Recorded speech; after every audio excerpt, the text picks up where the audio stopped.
Well, welcome back. Welcome back. We're just talking about my dinner. We're just talking about, it's almost dinner time. Yeah, I'm very hungry. I'm gonna be honest, if you hear growling, that is just my stomach. Everything's gonna be okay. Everything's fine. Yeah. All right. We are going to be talking about The Lost Apothecary by Sarah Penner.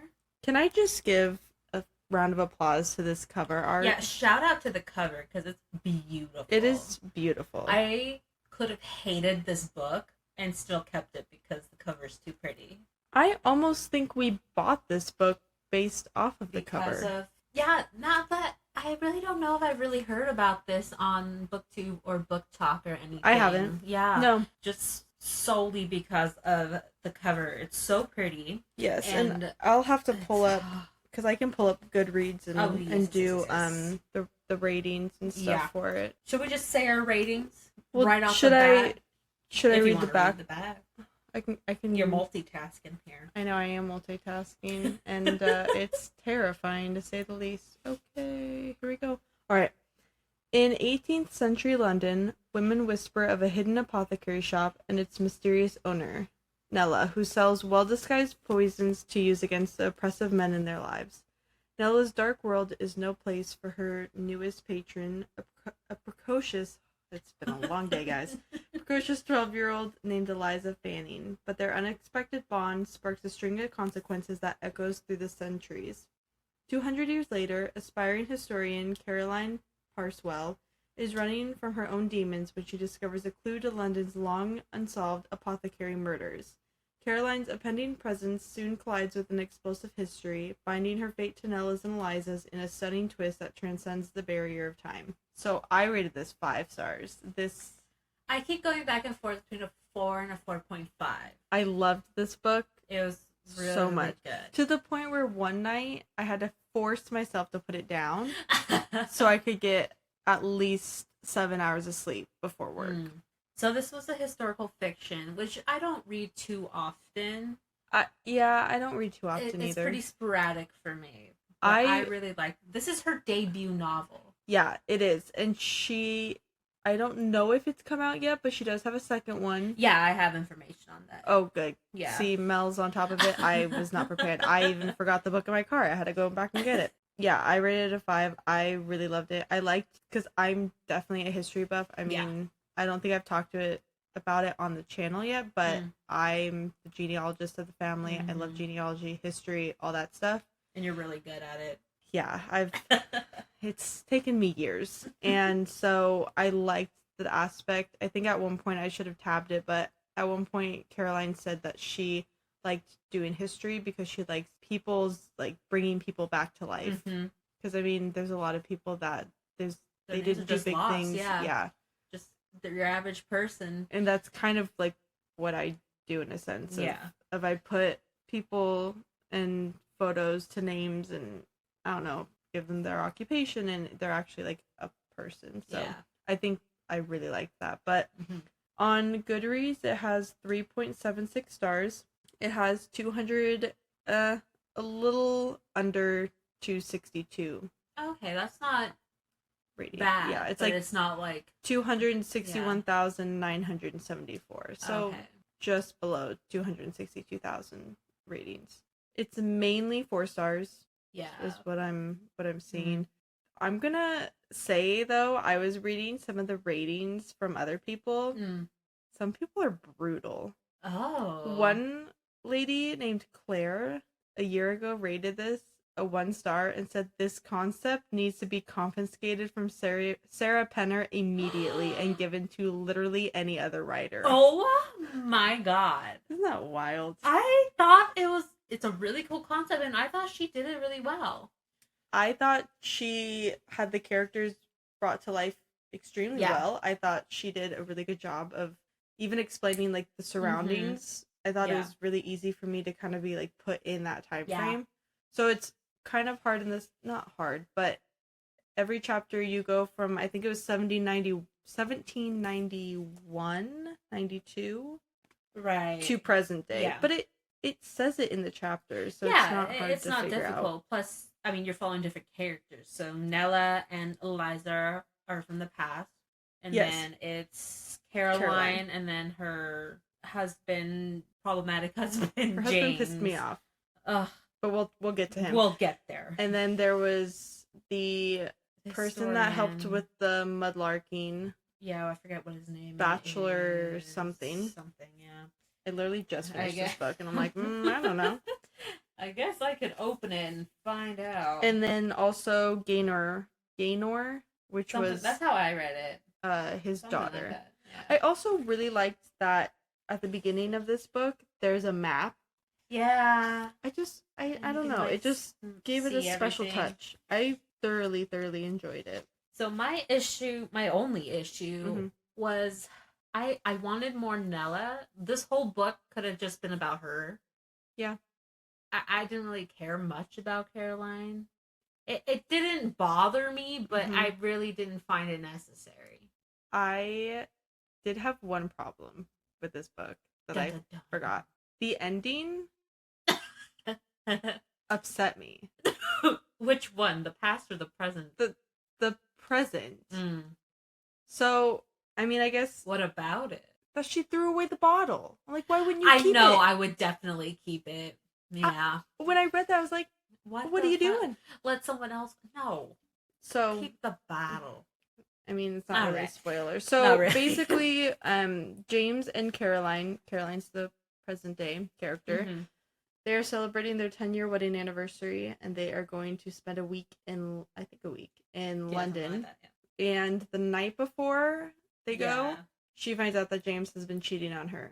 How long? We don't know. I don't think we ever... Did he do it before? Well, it had been months because he said something about how... When he traveled to a work function or whatever. So he cheated on Caroline with another girl that was in the office. Yeah. And she goes on the trip by herself. I was gonna say he didn't really feel like... I don't know. I don't like James. He didn't feel very remorseful for it. And and then he gets worse later on. Yeah, no, he gets so much worse. It's ridiculous. So Caroline goes, and she's like, you know what? This is going to be a great time for me to get away, have a breath of fresh air. Find myself. Yeah. And then there's some hints that she thinks that she might be pregnant. So basically, they're celebrating their 10-year wedding anniversary, and she had been working at her parents' farm this entire time because it's stable, because he's moving up on the... in his career, whatever. Yeah, I don't remember what he does, but it's like a big CEO, kind of job. And he's going to be, hopefully, partner at some point in life. And so he basically said, because she wanted to apply to Cambridge to go to get her master's, I believe, and be a historian. Yeah, and he said, well, that's not like, you want kids. Yeah, like, that's not gonna work out. Yeah, why don't we just have you basically settle? And so she was like, okay, just like, put your dreams aside for mine, thanks. Basically, yeah. And she really wanted kids. Yeah. And I think they were trying. They were. And then she found out that he had been cheating, which then made her spark to, well, has he been, like, maybe not trying with me, and maybe he doesn't want a baby? Yeah.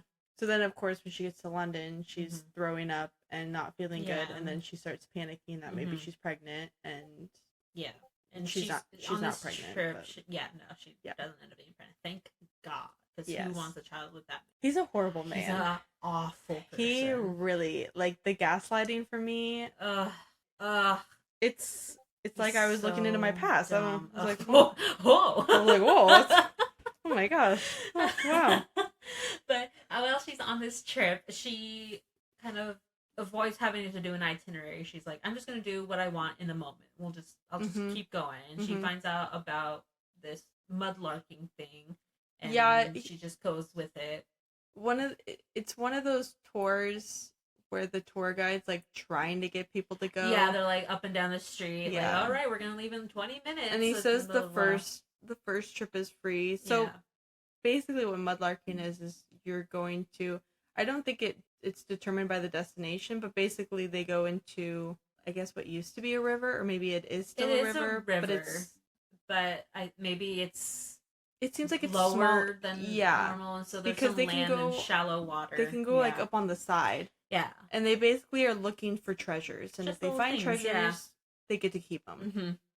Which now I'm confused on, okay, well, if the first time's free, how much is it regularly? I don't know. They never say. But like they can find like jewelry and coins and like random things. I forgot what. Yeah, his, so he says that the there we river go. that they're in is known for, I think it's called Bachelor Lane or Bachelor something, like that, because men back in the day would have coins, and if the women refused to be with them, they would bend the coins and then toss them into the river. And so they've been finding I love tons how of it. dramatic that is. Me too, honestly. I wanna. Like, I'd want to do it just... Give me a coin. Yeah. Exactly. But she's going through, and then she finds this little glass vial thing, and there's like a faint marking on it, and she asks the tour guide, like, "Oh, do you know what this is?" And he's like, "No, but you can go ask for this particular lady at the library. I know her. Just tell her I sent you, and maybe she'll be able to help you out." Do you hear a cat screaming? Yes, that's called Percy. That's called Percy. That is a Percy. Percy. He's fine. He just wants attention. He's very dramatic. He's a very good boy. Apart from the screaming. Yeah. Anyway, she goes to the library, and turns out this historian is his daughter, right? It is, which I'm like, why wouldn't you say that? Just say that? Yeah, he's being very mysterious. I'm like, you really don't need to be. But she, I forget what it's called, but she specifically handles like the maps and charting that what the layout used to be of the city versus now. His name is Bachelor Alf. Bachelor Alf. I just think of that. Was it the '80s show? The alien guy. Oh, his name was Alf. Yes. Was? Okay, cool. I found the snippet. Oh, there we go. If we can go back. Yeah. Hundreds of years ago, men would bend metal rings to display their strength before asking a lady for her hand. But if the lady didn't want to marry the man you see, she threw the ring off the bridge and told him off. I've found hundreds of rings. Seems plenty of gentlemen walked away from this river as bachelors. Where do they get... Well, I guess if you can... Well, no, gold should be able to bend. I just thought it was funny, like, asking a lady for her hand. I like the fact that he'll ask and she takes it, so it's like, ooh, is that a yes? And then she just chucks it into the water. Yeah, you don't really talk about taking your hand, but that does remind me of, I don't know, a month or two ago, that guy that on Instagram had messaged me and asked to court me. Asked to begin the courting process. Yeah. It's like, sorry, hard no. Someone has been courting me already. I am being courted. I am already being courted. Yes, my boyfriend thought it was hilarious. I was creeped out, but nah. Being courted. Yeah, it was pretty funny. So the whole present timeline is basically her trying to find out more about this vial and trying to... It's like a self-love journey, essentially. Kind of, yeah. Like, so she finds out that it's a bear etched, and so they're trying to figure out what that could possibly be about. And then Gaynor thinks that possibly it could have been regarding Bear Alley, which was a little alleyway that used to be named Bear Alley. And I think in present day London, it's no longer noted, or maybe it is noted, but it's very high developed around the area. It's like really between buildings now, so I don't think they really refer to it. Just like it's just another alley. I think it's just another little alleyway. Yeah. So should we say just like what James's deal is when he? Yeah, I guess we can. Shows up because it's hard. We were gonna have to. It's hard because we jump back and forth. Yeah. So we're kind of like learning who Nella is and the apothecary, and obviously Nella's apothecary is where the vial came from. Yeah. But yeah, we can go to James. We'll just finish off James and get it over with.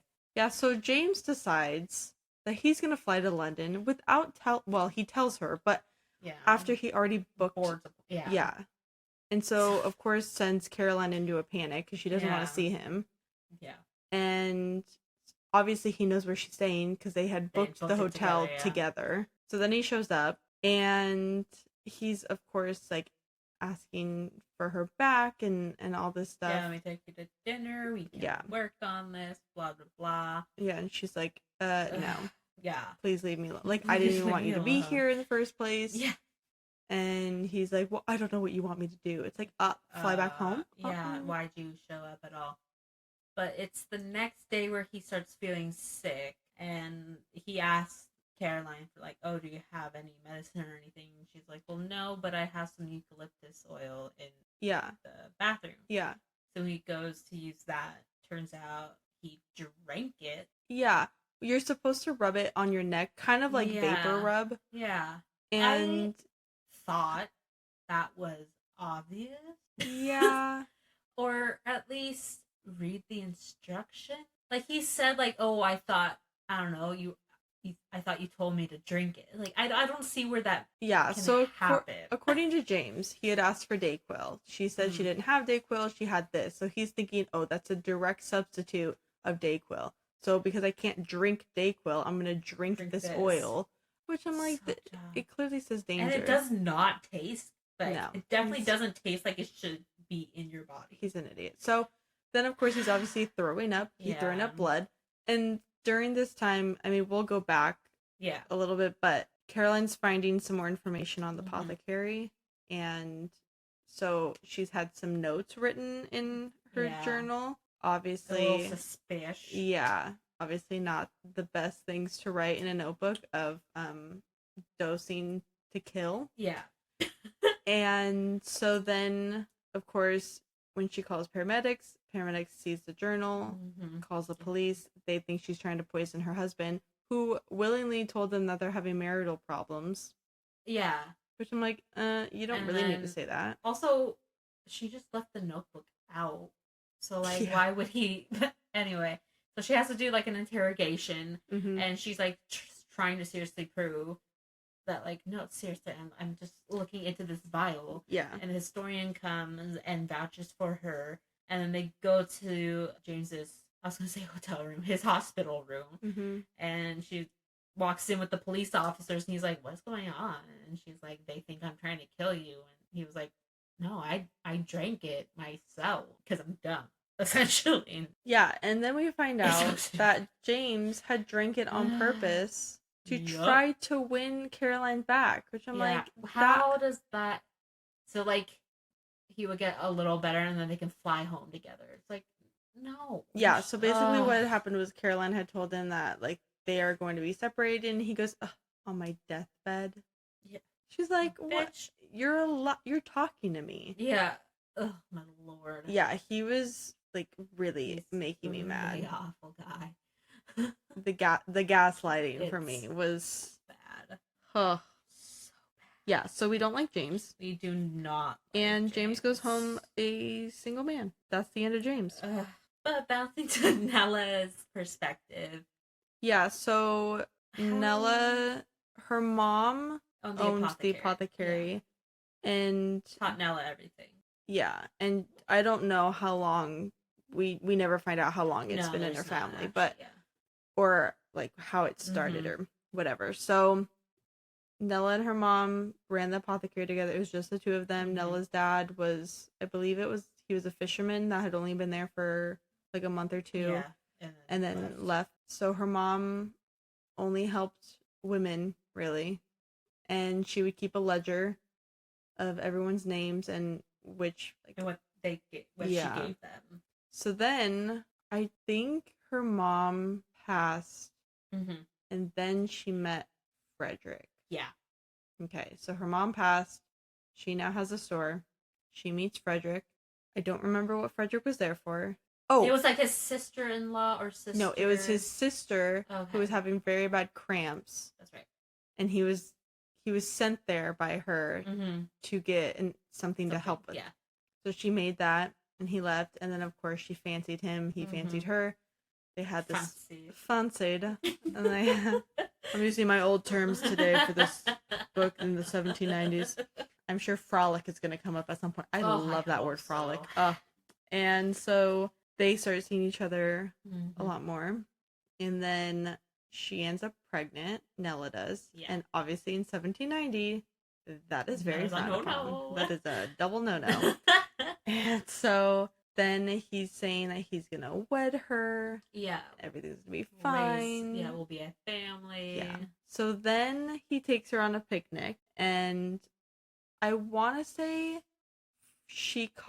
Nella caught Frederick in her apothecary. If you hear a dog, there is Reginald. He just has a lot to say as well. You know, we always have animals in the background, whether it was Pumpkin. Animals. Yeah. It was Pumpkin, now it's Percy. I mean, I refuse to be anywhere that there isn't an animal. No, that's very true. And so it comes to light that Frederick had taken some things from Nella's apothecary because she had done inventory and figured out, oh, I'm missing some things, and Frederick was the only one that could do it. Yeah. And this was after the picnic they had together where he declared his love for her. He said he was going to wed her in a week, all this stuff. And then she started bleeding, and come to find out she had lost the baby. And then when she went to go tell Frederick, she couldn't get a hold of him. Yeah. And then come to find out, Frederick was married. This bitch. So come to find out the sister, air quotes, was the wife. Yeah. And Frederick used Nella's own stuff to abort the baby. Just to go against her. So, what does Nella do? What every woman wishes she could. Yes. Get revenge and kill him. Yup. So that's how it became. That's how she started killing. Yes, exactly. So she then started to become known as the woman that could make potions to rid of people. And during this time, I guess we can go back to present day Caroline. She finds, because she of course is looking up apothecary.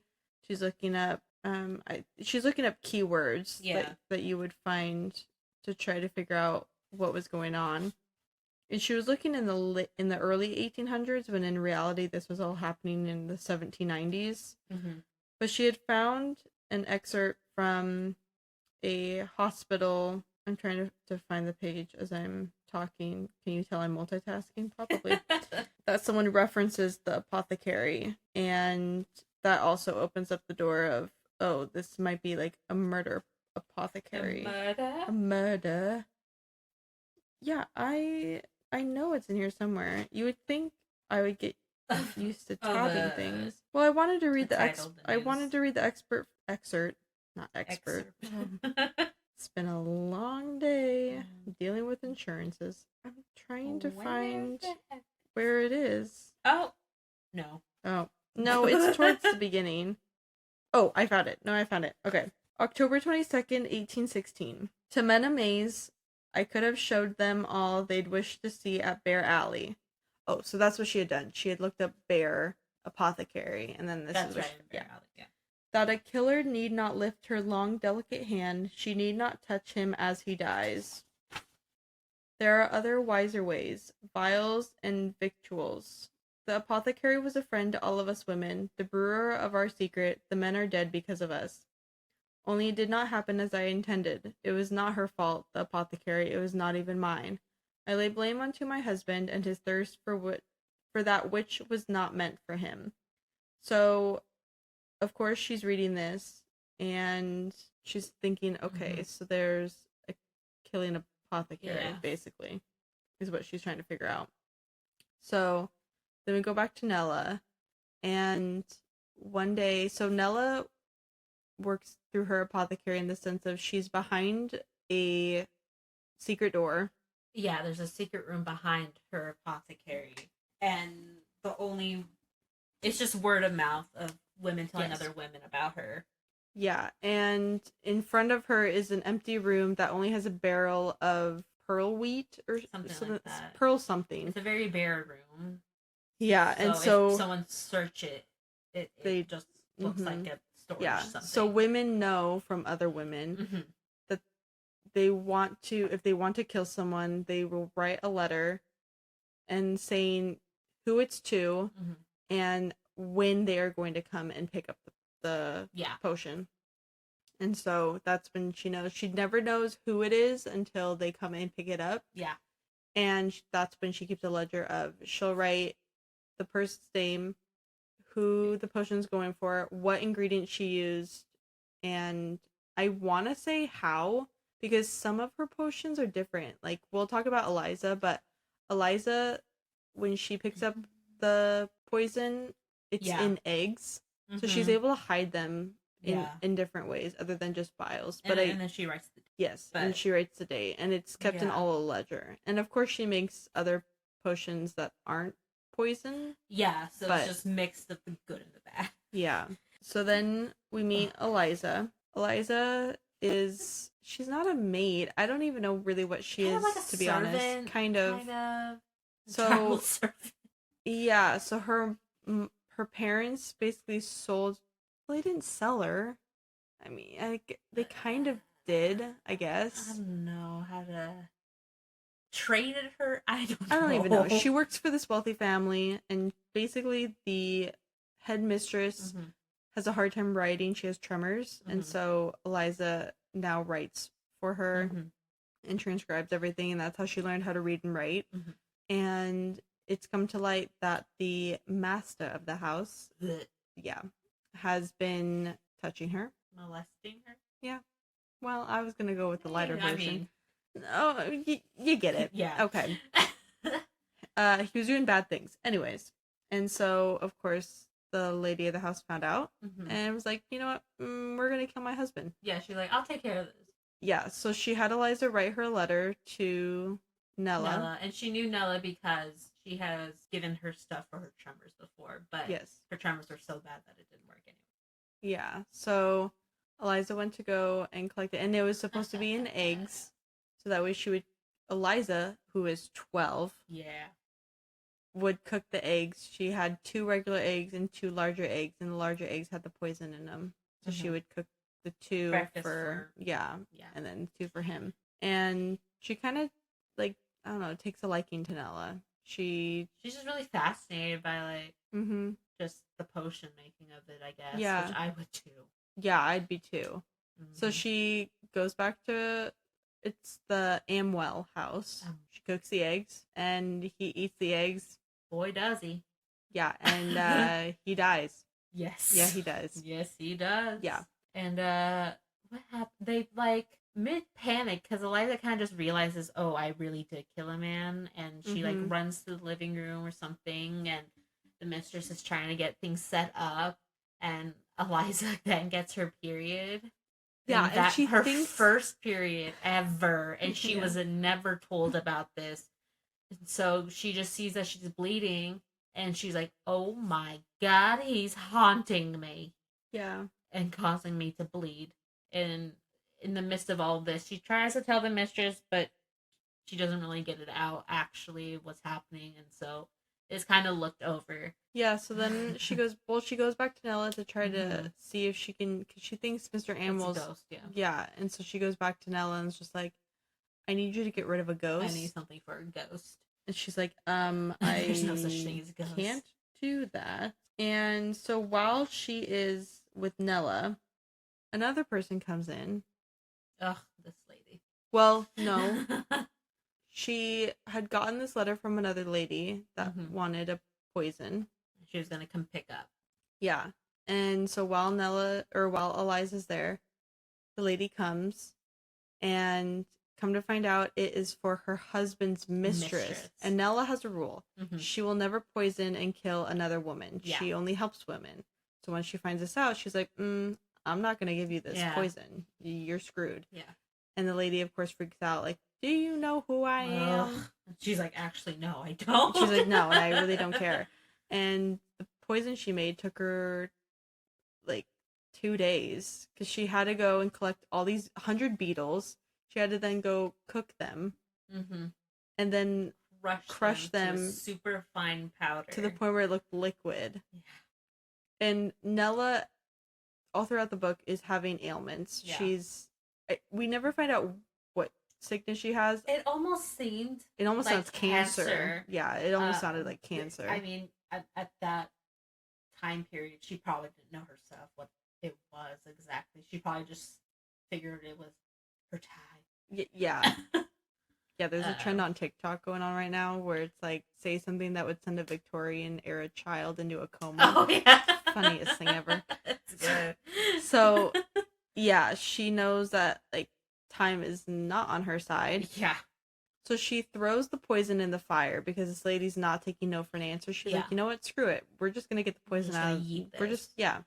Well, that sets that lady off. Yeah. She's like, no, if you don't make me this, I'm going to go to everyone and say, tell you're a killer. What you're doing. Yeah. So she's like, I'm going to show up tomorrow morning and you're going to have another one for me. Yeah. So then Eliza's like, you know what? I'm going to help Nella. She needs my help. Because at this point, Mrs. Amwell is visiting her sister. Yeah. So she's not needed. Yeah, she's not needed at the house that she resides in and helps out. So Nella's really against it because she doesn't want a child around all this. Yeah. Death. Yeah. She's trying to save her. Yeah. And Eliza doesn't take no for an answer. And so they go and they get all the stuff. And then that's when Nella's just way too tired from this trip. The disease is really taking a toll on her body. So they sleep in a barn that's nearby. And that's when Nella confides in Eliza about basically why she started the apothecary, like poisoning side of it. And that's where Nella also tells her, like, oh, women bleed monthly. Yeah. And Eliza never asked. No. She's like, I think she's just tired. Yeah, she's like, that don't make no sense. I'm like, okay. I feel like I would have been told that. Yeah, so then as we're finding out about this, Caroline then figures out that there must be an apothecary shop in Bear Alley. She doesn't entirely know where, but she's going down Bear Alley and she sees this kind of empty lot and a door. Yeah. That's kind of hidden, but not terribly hidden. This was the only not super realistic part because it wasn't like super hidden, like you just said. And so someone would have done this earlier. Oh, like went in and checked? Gone in and like checked. I think unless they really weren't doing their job and didn't like really investigate, because it was made to just look like a empty-ish room. I think they would have went in and checked, but not like. Correct. Because also it's noted in the book that once Caroline goes in and steps through the threshold and knows that she's trespassing, she's also doing this at night with her cell phone camera, which and honestly no one else knows she's there. I would do the same. And the only reason she notices something's wrong is because it's been so long, it's been like 200 years, that part of the wall, some of the boards have fallen, so it looks like it was false boards as shelving. That's the only. That's how she could tell. Yeah, so I'm thinking. It possibly. Something. Yeah. Okay. So that's when she finds the apothecary, and then of course she's trying to take pictures. Yeah. And it's dusty, so they're all blurry. But she does find the ledger, and it's still intact.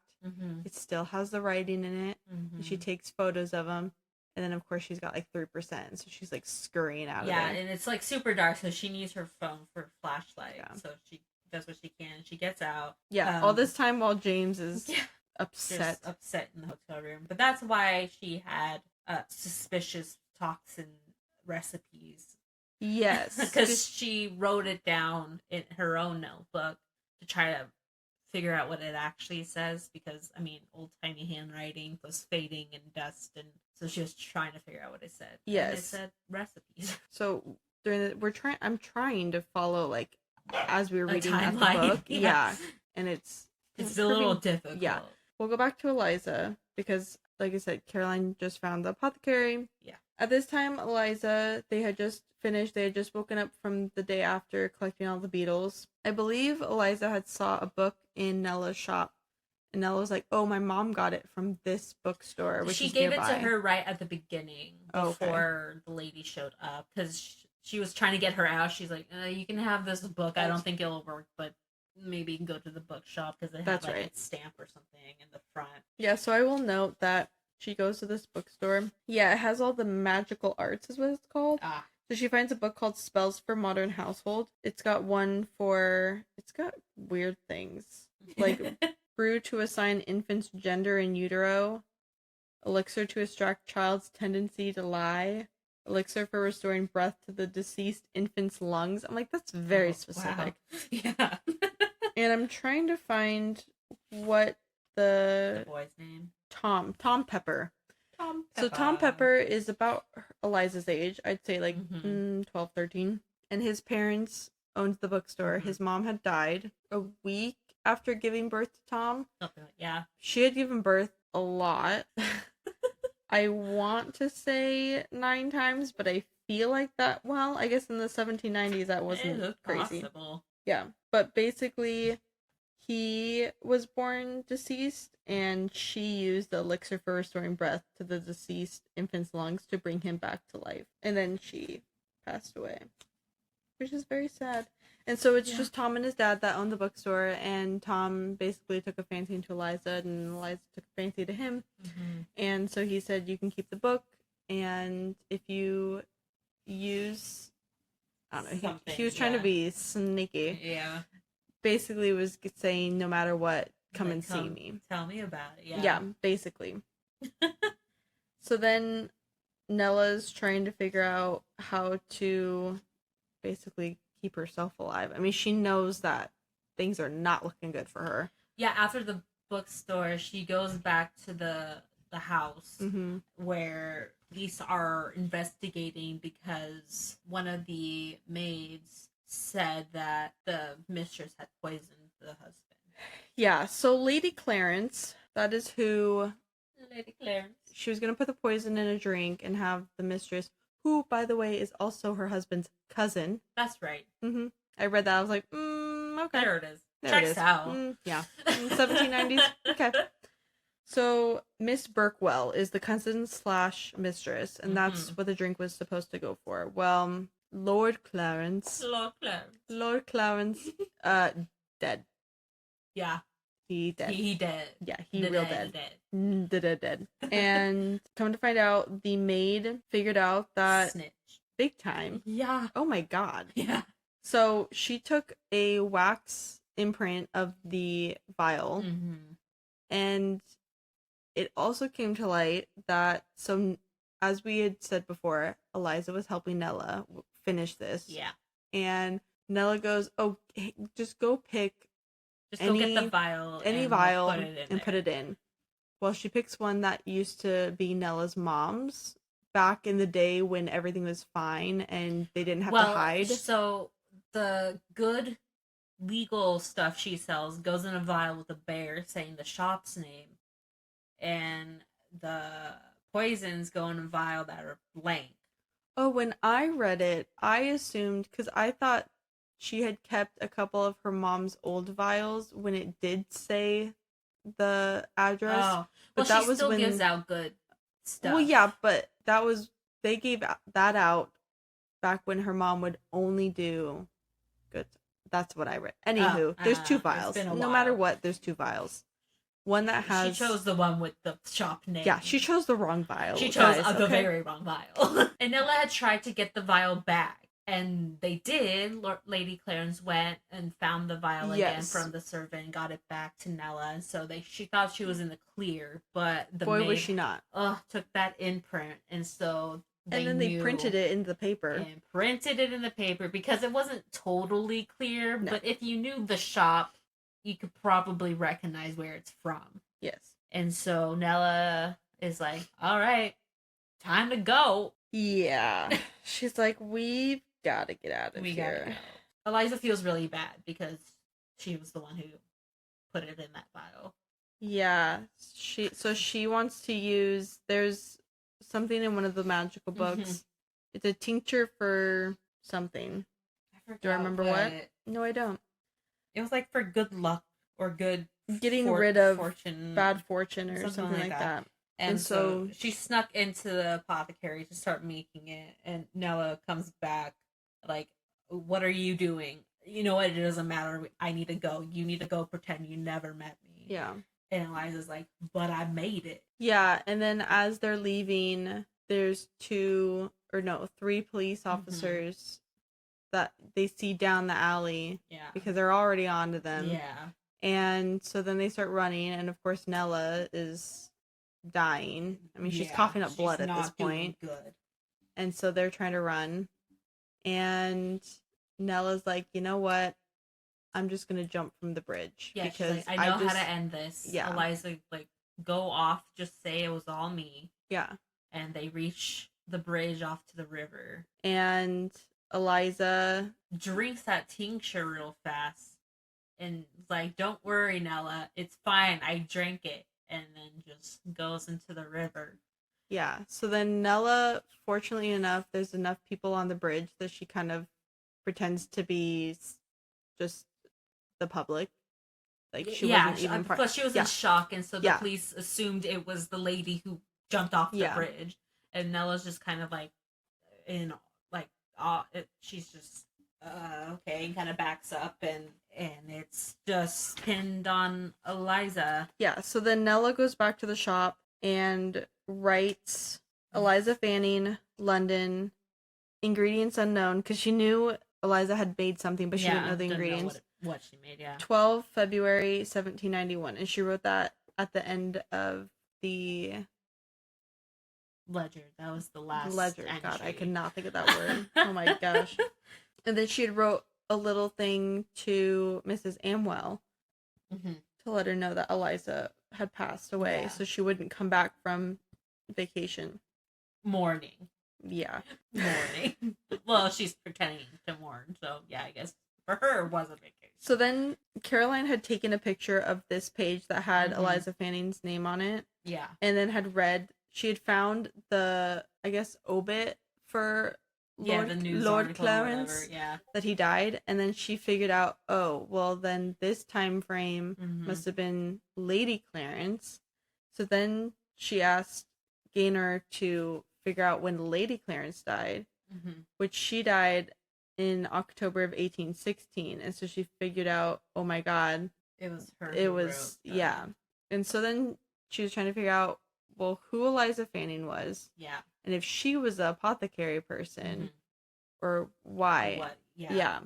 And so then she had searched, which I gasped out loud. So she then searched for Eliza Fanning and hit enter. In summer of 1802, which we said this happened 1791, so 20 odd years later, she found in a newspaper from the Brighton Press, a headline read, Eliza Pepper, aka Fanning. It says Nee Fanning, which in ye old days. Sole inheritor of husband's magic bookshop. It went to say that 22-year-old Eliza Pepper had inherited the entirety of her husband Tom Pepper's estate, including his wildly successful bookshop. And then it went on to say that it would remain open, and she said, both Tom and I owe our very lives to the magic arts. I was only a child. It was my first tincture, but I risked my life for a special friend, one who still encourages and counsels me to this very day. Maybe my youth was to blame, but I had not an ounce of fear when the movement of death presented itself. She said, I had found the little blue vial of magic to be feverish against my skin, and after swallowing the tincture, the heat of it was so powerful that the frigid depths were welcome. And so, of course, the people doing this were like, what the heck are you talking about, frigid depths? And they were like, do explain, Mrs. Pepper. She just thanked them and then reached out her arms on either side of her, taking the hands of her two young children, a boy and a girl, twins, aged 4. So she lived. Yeah, so also Nella passes... They don't say. Well, I mean... well, obviously she does. It's been 200 years, but... I mean, at that point, well, yeah. But I really wanted them to say what the names of the boy and girl were, because I thought the girl's name was going to be Nella. Yeah. It probably is. So then I read that and I was like, oh my god, a special friend. Oh my god, Eliza's alive. So then she realizes that Eliza was the one that had jumped from the bridge, because there was also a news article about apothecary killer jumps for the bridge. Yeah. Because after news got out about that little bear vial in the newspaper, people started saying, "Oh, I found a vial that had a bear on it," and we had an unexpected death in our family, and so then they put two and two together, and that's how they figured out. But then at the very end of this book, which upset me so much. I mean, I still give it 5 stars. Like, this was a fantastic book. I was annoyed by that decision, yeah. But Caroline takes the vial that she had found and throws it in the water. Yeah, she's like, "I will go to Cambridge and I will do what I wanted. Take it, River, and like I'll let someone else go on this journey." I'm like, why would you throw it? And then, of course, so at the very end, she says that she sees 2 women farther away, and after she throws the vial, she glances back up, and because she knows that the women would be closer to her, or should have been closer, but she frowned and then smiled at her own wild imagination. Her eyes must have been playing tricks on her, for the 2 women were nowhere to be found. Yeah. So then obviously they're referring to Eliza and Ella together. Yeah. I was so mad that she threw the vial. Why wouldn't you keep it? You did all that research. So, like Mel said, she decides, you know what, I'm going to divorce my husband, which... Good decision. Yes. She applied to Cambridge, did her master's, and then her, like, essay portion, or I don't know, the dissertation? Yes. I could not think of that term. Really, I was like, it starts with a D, is going to be on recovering the apothecary, which I'm like, why? You know what would have been good evidence? The vial. Right. That's so dumb. Yeah. Like, how are you going to explain to yourself, hey, I went into this random place and I found this random other place inside and I just happened upon an apothecary. Excuse me, ma'am, you're going to say you found a vial and you're not going to have the vial. So, Sarah, that's my only thing that I don't like about this book. Well, you can talk about, or do you have questions? I didn't do any of the questions. I had questions that I wanted to ask you. Oh. Okay. So at the end, Eliza says her special friend that still counsels her to this very day. Mm-hmm. Do you think Nella's still alive, or is her spirit? Probably her spirit. I don't think she lived. She's coughing up blood. Well, now Eliza has magic books. Okay, well, maybe. But, 1791, there's like so much magic. I mean, honestly, Nella probably was like in her early 30s and was already dying. That's true. Okay? They didn't live that long back then. Do you think Eliza's tincture worked, or she just got lucky jumping to a river? I mean, part of me wants to say it was magical, but it's... I think it was just fate at that point. And so there's 3 POVs. We get Nella's perspective, Eliza's, and Caroline's. Whose was your favorite and why? I liked Nella's. I liked Nella's. I would read a whole book of just Nella. She was just very interesting. Yeah. I really liked hearing her thought process on things and like the way she did things. And why. And I really liked how in the back of the book there's little recipes. There are. It's so cute. It's very cute. I really enjoyed that. Yeah. It was very cute.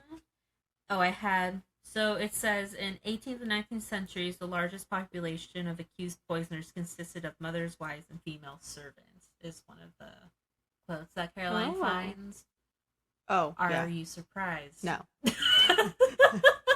Honestly, it stays true to this day. It still is. Yeah. Work smarter, not harder. Exactly. Yeah, that's still true to this day, honestly. And would you go mudlarking? Yes, I would. It sounds so cool. Honestly, I probably have and didn't know it. I mean, we all look through, as kids, I definitely looked through, rivers and stuff for, I was going to say, my family, so I grew up in the middle of nowhere. Yes. In the country. I've never lived in a house that had sidewalks to the house, so there's that. Mm. But my grandparents would find things down in the riverbed. They found Indian bowls, they found medicine things, I mean, they were doing that. And then we would go and visit my aunt's house, and I would go down to the river and just play in the mud and stuff like that. Yeah. And I found a teacup like a full teacup. I Wow. actually still have it. It's Was in. it broken at all? It had some cracks in it, Right. but it was a white teacup. Why? I think I still have it in my room somewhere, or maybe in one of my totes. I'll try to find it, and That's if I can, I'll cool. send you a photo. But Ugh, I didn't grow up by any rivers. yeah, I mean, yeah, we kept things like the Indian medicine bowls my grandma made into like flower pots. Oh, yeah, So yeah. she has, That's they're really called mother cool. hens, but they're a type of succulent, and she had them in that. And yeah, we found all sorts of things. I mean, arrowheads. Yeah, those That's are a a big lot. thing. Yeah, But I definitely would. Like, if that's a thing it's in really London that cool. actually people can do in London, I I would go 100% would do live that. in some mud. I would love That'd be I really would love cool. frolicking in mud. See, I knew Ah, I'd bring there it frolic. is. I knew I'd do It's it. back, people. Honestly, maybe that should be a goal in every single Work in the word frolic. oh, word of the podcast, frolic. For every single episode. Yeah, it's gonna be a goal. I wanted to mention Sarah Penner's second book. It is not a sequel. It's not part of like. It's not a follow up or anything. No, but I But wish it was. I know. But it's kind of very similar. It is. Feel. Yeah. It comes out on April 11th of this year, so kind of soon. Okay. It is called the London Seance Society, and early reviews has a rating of 3.97. It's so higher. Yeah, even higher. Interesting. It's not dual timelines, but is a dual perspective of a medium who is trying to get revenge and like an assistant, something like that. You can look up. It has the. I know it's on Goodreads. But it sounded very exciting, and I will definitely get it. And if the cover is half as pretty, I'm for sure getting it. Yep. That's what it is. It's pretty. A pretty floral, like not watercolor, but it's so pretty. Well, I can read. I mean, yeah. Oh yeah, I'm definitely going to get it. Oh yeah. So this one is. Let me find it because, of course, it talks about other things. Yeah. A spellbinding tale about truth, illusion, and the grave risks women will take to avenge the ones they love. May mercy be upon the man who find himself the enemy of a vengeful medium. 1873. At an abandoned chateau. Wow, I haven't seen that spelled in a hot minute, and so I panicked for a moment. On the outskirts of Paris, a dark seance is about to take place, led by acclaimed spiritualist Vaudeline. Well, it's Vaudeline.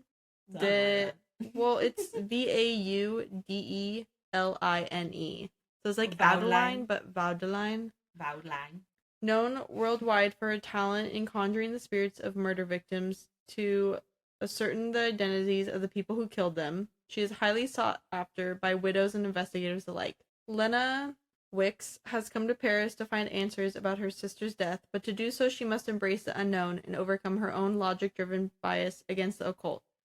When Vaudeline is beckoned to England to solve a high-profile murder, Lena accompanies her as an understudy, but as the women team up with the powerful men of London's exclusive seance society to solve the mystery, they begin to suspect that they are not merely out to solve a crime, but perhaps entangled in one themselves. I like how it's all about women, like empowerment. Women taking over the world. Yeah. As they rightfully should. Yeah, let's see. Yeah, I read that Claire review about the Lost Apothecary with saying the concept needs to be confiscated, and I was like, how dare you? Also, another person, I won't pronounce their name because I'm gonna botch that like no one's business, but 3 months ago gave it 2 stars and said, "How can this story be so dull?" I don't think the Lost Apothecary is dull at all. But they still gave it 2 stars, not just 1. Yeah. No, I liked it. It was fast paced. It was like a short read. Anna rated it feeling cute, might apply to Cambridge later with the rolling eye, and gave it 2 stars. Why? I know. Honestly, I feel like this would be a good segment to add like the low ratings and what they said on the books. We can each just find our own favorite lowest ratings. Oh, there's my dog. So Zoe a year ago rated it 1 star saying, I read a lot of books. Some I love, some I hate, some fall somewhere in the middle, but rarely have I read a book that bamboozled me as much as this one did. How? So wait, how are you Bamboozled? bamboozled? At the end when Eliza lived, that was I like mean, I was bamboozle. bamboozled when she threw the damn vial away. Yeah. That bamboozled me like no one's business. Ugh. Yeah. Intriguing to say the least. But I loved it. I mean, I thought... It is really good. Did your mom read this one? No. She should.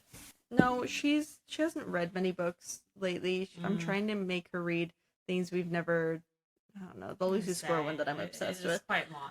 Yeah, I told her she needs to read this one. She likes witchy stuff too. She's read... There's a trilogy that she loves by Nora Roberts. It's about witches. So each book is a different sister, I think. Oh, that's cool. So she loves witches too. I love witches. I actually just bought a book on witches. Witches. But yeah, that is the Lost Apothecary. Love it. Recommend it. I highly recommend it. Yeah, that was good. It's not spicy. It doesn't have... No, it's not romance at all. It's just about women scorned. Yeah. Which, I mean, haven't we all been at one point, you know? So make sure to tune in to next week. We will be reading Emily Henry's Book Lovers. Yes. So far so I'm good. loving it. Nice. Yeah. I only read People We Meet on Vacation, which That's still right, bothers me because the title doesn't really match it. Well, and also so Emily Henry only has come out with 3 books so far. Her 4th one's coming out this year, but I own all 3. Her only 3 adult romance.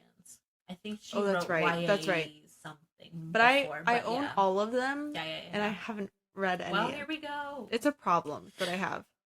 You're telling me whereby a lot of books I have yet to read. I have a problem where I'll buy one book that I like and that I want to read that I've heard maybe from Book Talk or saw it somewhere. Mm-hmm. And if it's a series, I will buy the entire series before even trying the first book. Because what if I don't like it? No, I have to have the whole series. I need it. But what if I really like it and I want to immediately... I will say I've never read a book in a series and then immediately read the next one. Oh, I have. Oh. Because I've... Could I tell you what series? No. But I know I have. I have not, but I still insist on having the whole series. They just look nice. Well, and plus half the time you can find only like one book in a series at a time. Yeah.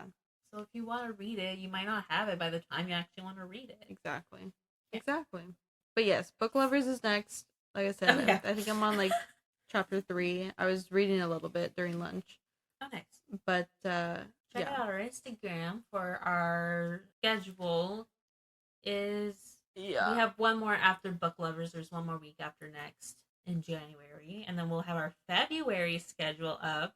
So a little forewarning: it is all romance because it's February. So what are you gonna do? Excited, and it's a short month, so those of you who don't like romance can get over it. Suck it up. But yeah, I'm excited for February. Mm-hmm. We've figured out February a while ago. Yeah, we have a good mix of rom-com romance and like spicy we've got one of the Twisted series. We've got some Tessa Bailey. That's all I remember. I'm gonna be quite honest with you. I'm like staring at. We've got the Red, White, and Royal Blue. Yeah, that's right. We're gonna be reading that. Got some MM.